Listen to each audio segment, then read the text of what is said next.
Ada yang bisa dibantu, Bu? Iya Bu, izin mau konsultasi tumbuh kembang anak kami. Ya. Namanya Dimas Bu.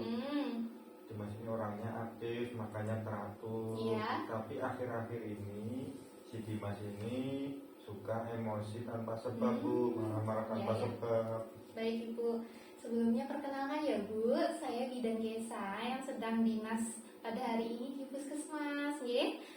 Baik, ini tadi namanya siapa ya, Dek Dimas? Dimas Bu.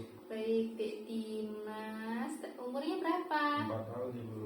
Umurnya 4 tahun. Baik, tadi keluhannya Dek Dimas ini padahal aktif ya Bu ya. Makannya bagus, bisa diperintah dengan baik ya Bu, tapi akhir-akhir ini suka marah tanpa sebab yang jelas ya.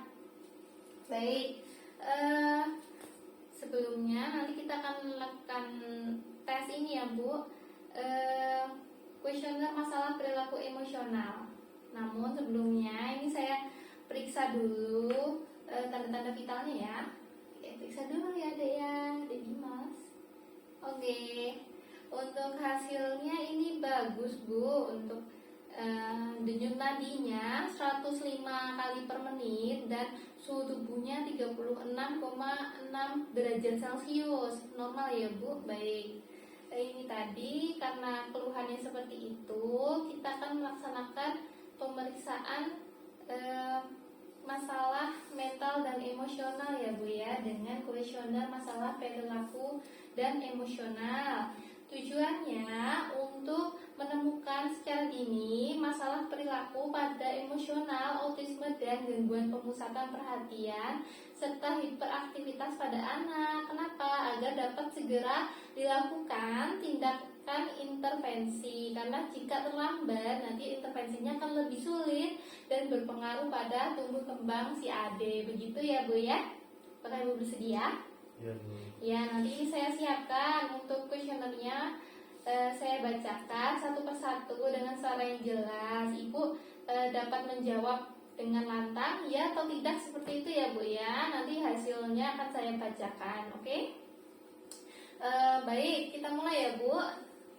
Yang pertama, apakah anak Anda sering bereaksi negatif, marah atau tegang tanpa sebab yang jelas? Seperti rewel, tidak sabaran, banyak menangis, mudah tersinggung? Iya Bu. Oke. Lalu yang kedua, apakah anak Anda tampak lebih memilih untuk menyendiri, bermain sendiri, dan menghindar dari anak seumurannya atau orang dewasa? Tidak. Oke. Yang nomor 3, apakah anak Anda cenderung bersikap menentang, membantah, melawan, tidak mau menurut? Tidak Bu. Iya. Lalu yang nomor 4, apakah anak Anda mudah takut atau cemas berlebihan tanpa sebab yang jelas? Tidak Bu. Iya. Apakah anak Anda sering sulit konsentrasi, perhatiannya mudah teralihkan, atau banyak bergerak, tidak bisa diam? Tidak Bu. Iya. Lalu yang keenam, apakah anak Anda lebih banyak menempel atau selalu minta ditemani, mudah cemas, tidak percaya diri? Tidak Bu. Iya. Yang ketujuh, apakah anak Anda menunjukkan adanya perubahan pola tidur? Misalnya sulit tidur? Tidak Bu. Ya, yang nomor 8, apakah anak Anda mengalami perubahan pola makan dari yang biasanya? Jadi tidak teratur, kehilangan nafsu makan? Tidak. Baik. Nomor 9, apakah anak Anda seringkali mengeluhkan sakit kepala, sakit perut? Tidak Bu. Tidak ya. Dan yang nomor 10, apakah anak Anda mudah putus asa, frustasi, sering menunjukkan emosi yang negatif, misalnya seperti kecewa yang berkepanjangan? Tidak Bu. Oke.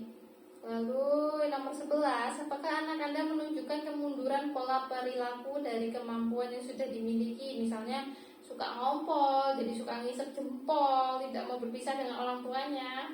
Tidak Bu. Apakah anak Anda sering berkelahi, bertengkar, menyerang anak lain baik secara verbal maupun non-verbal, misalnya mengejek, merebut, meneriaki?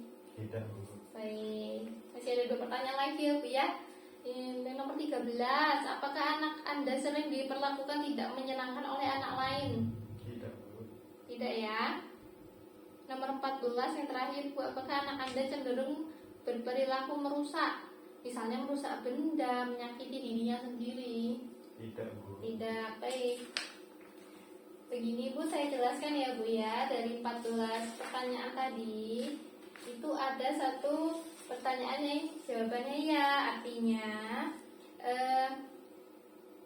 bahwa adik Dimas ini memiliki kemungkinan untuk mengalami masalah mental emosional Bu ya. Baik, ini dapat Ibu atasi dengan pola asuh yang baik ya Bu ya. Misal Ibu ajari apa sih itu perasaan marah, Ibu ajarkan perasaan itu ada marah, ada bahagia, ada sedih, ada kecewa, seperti itu Bu. Lalu ketika dia marah juga ajarkan untuk menenangkan. Misalnya tarik nafas dulu, begitu ya Bu ya. Baik, untuk bisa juga Ibu mendisiplinkan dia. Misal Ibu berikan konsekuensi. Nih, kalau kamu marah-marah udah Ibu bilangin tidak mendengarkan, nanti misal tidak boleh main keluar, seperti itu Bu. Ya, nanti ini Ibu evaluasi, datang ke puskesmas lagi 3 bulan lagi ya Bu ya. Ada yang ingin tanyakan Bu? Cukup, Bu. Baik Ibu, nanti semoga dengan pola asuh yang baik nanti segera membaik ya Bu ya. Iya. Selamat pagi Bu. Terima kasih, Bu. Sama-sama.